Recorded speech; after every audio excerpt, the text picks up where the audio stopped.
ખોપડિયા રે ભાઈ આપણા દીકરા દીકરીનું લગ્ન થઈ ગયું છે ચાલો હવે ભોજનાલયમાં જઈ ને મીઠા આવ્યા ભોજનાની રમઝટ જમાઈએ અરે રાજા જમાલ મીઠડા ભોજનની વાત તો એક બાજુ રહી પરંતુ આજ આ રાજા પટિયાર પૂછે છે કે તમારી આંખમાં આંસુ કઈ વાતના છે ખોપડિયા રે ભાઈ પોતાની દીકરી સાસરે વળાઈ હોય પિતાની આંખમાં આંસુ ના હોય તો બીજું શું હોય અરે રાજન હું પણ સારી રીતે જાણું છું કે જે બાપની દીકરી સાસરે વળાવી હોય અને દીકરી વળાવતા બાપની આંખમાં આંસુ હોય તો હરખના આંસુ હોય પણ આજ મને તમારી આંખમાં અલગ પ્રકારના આંસુ દેખાય છે રાજન માટે આ રાજા પટિયાર પૂછે છે કે તમારે દીકરા કેટલા છે અને દીકરીઓ કેટલી છે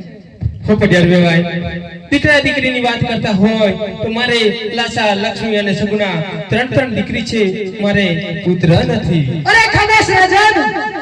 જો આ વાતની જાણ રાજા પટિયારને પહેલેથી હોત કે પોકરણગઢનો રાજા અજમલ પાપી પેટે વાંચ્યો છે તો આજ મારા પુત્ર પ્રતાપની જાન તારા પોકરણગઢમાં નહીં આવી હોત આવું ન બોલો રાજન આવું ન બોલો અરે રાજન આજ હું જાઉં છું પણ જતા પહેલા તને કહેતો જાઉં છું કાન ખોલીને સાંભળી લેજો રાજન કહો રાજન હે આજે પટિયાર એક હું ને અજમલ સાંભળો રે કહો રાજન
પાણી કરે છે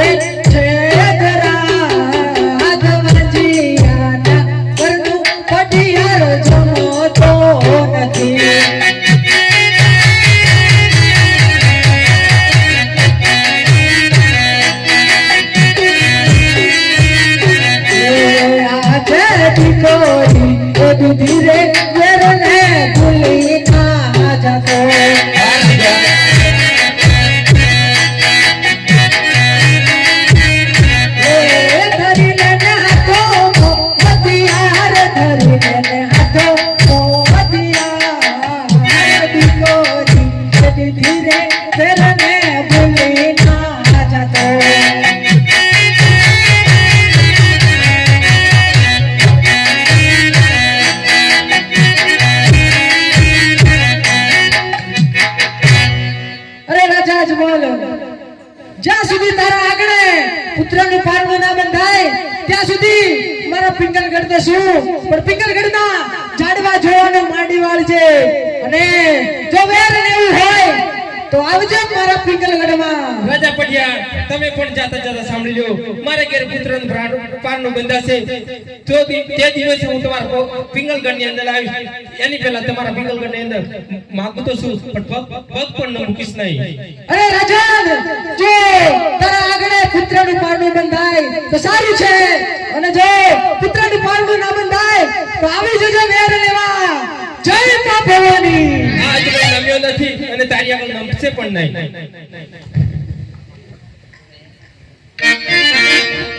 ઓ પ્રધાનજી, હવે મારે વનમાં જવું છે, માતાને રાજમહેલ થી બોલાવો. સરસ ધોર્યો ધન લાવે રાજમાં દયા